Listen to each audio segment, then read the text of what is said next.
সংবাদ প্রকাশ এই অনলাইন ভিত্তিক যে অনলাইন পোর্টাল এর দ্বিতীয় বর্ষ প্রতিষ্ঠাবার্ষিকী তৃতীয় বর্ষতে পদার্পণ করছে। আমি শুরুতেই এর সঙ্গে এই অনলাইন পোর্টাল সংবাদ প্রকাশের সঙ্গে যারা সম্পৃক্ত যে সকল সম্মানিত সাংবাদিকবৃন্দ এবং অন্যান্য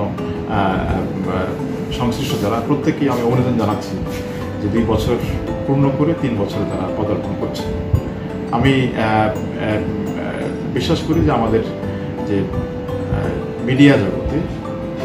বিশেষ করে সোশ্যাল মিডিয়াতে আমাদের যে সাংবাদিকদের যে একটা বিপ্লব সাধিত হয়েছে, যে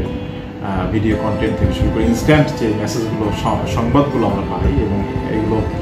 প্রান্তিক পর্যায় থেকে মেসেজগুলো ভিডিও কিংবা সংবাদ সংগ্রহের মাধ্যমে দ্রুত ছড়িয়ে দেওয়া, সমাজের পথে প্রান্তরে ছড়িয়ে দেওয়া, এক্ষেত্রে আমি বিশ্বাস করি সংবাদ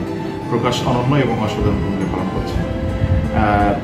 আমরা ল এনফোর্সিং এজেন্সির একজন সদস্য হিসেবে বলতে চাই যে আমরা মনে করি, বিশ্বাস করি যে সবসময় সাংবাদিক এবং বিশেষ করে সংবাদকর্মী এবং আমরা যারা ল এনফোর্সিং এজেন্সির সদস্য আছি তাদের মধ্যে তাদের লক্ষ্য এবং কাজের লক্ষ্য এবং উদ্দেশ্য এবং ধরন অলমোস্ট এক। আমরা প্রত্যেকেই সমাজের এবং সাধারণ মানুষের আইনের নিরাপত্তা এবং তাদের জানমালের নিরাপত্তা নিশ্চিত করবার জন্য কাজ করে থাকি। এক্ষেত্রে আমরা অনেক ক্ষেত্রেই আমাদের সম্মানিত সংবাদকর্মী যারা আছে, সাংবাদিক ভাইয়েরা যারা আছে, তাদের কাছ থেকে আমরা বিভিন্ন সময় প্রান্তিক পর্যায় থেকে আমরা নিউজগুলো পাই। সেই নিউজগুলো পাওয়ার পর আমরা তদন্ত থেকে শুরু করে আমরা এর একটি আইনগত সহায়তা প্রদান করতে আমরা সবসময় আমরা দেখেছি যে এক্ষেত্রে সাংবাদিক ভাইদের একটা গুরুত্বপূর্ণ ভূমিকা পালন করে থাকে। আমি বিশ্বাস করি সংবাদ প্রকাশ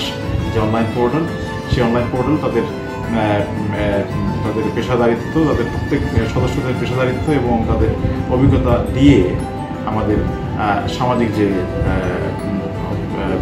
আমাদের যে প্রান্তিক পর্যায় থেকে সংবাদ যে উঠানোর যে চেষ্টা, এই চেষ্টাকে তারা সবসময় অব্যাহত রাখবে এবং আমাদের পাশাপাশি আমাদের সঙ্গে মিডিয়া কর্মীর যে সম্পর্ক, এই সম্পর্কটি উভয়ের যে রেসিপ্রোকাল রিলেশন, এই রিলেশনটি আরও চলতে হবে। আমি এগেইন সংবাদ প্রকাশের সঙ্গে সংশ্লিষ্ট সকল সম্মানিত সাংবাদিক ভাইদের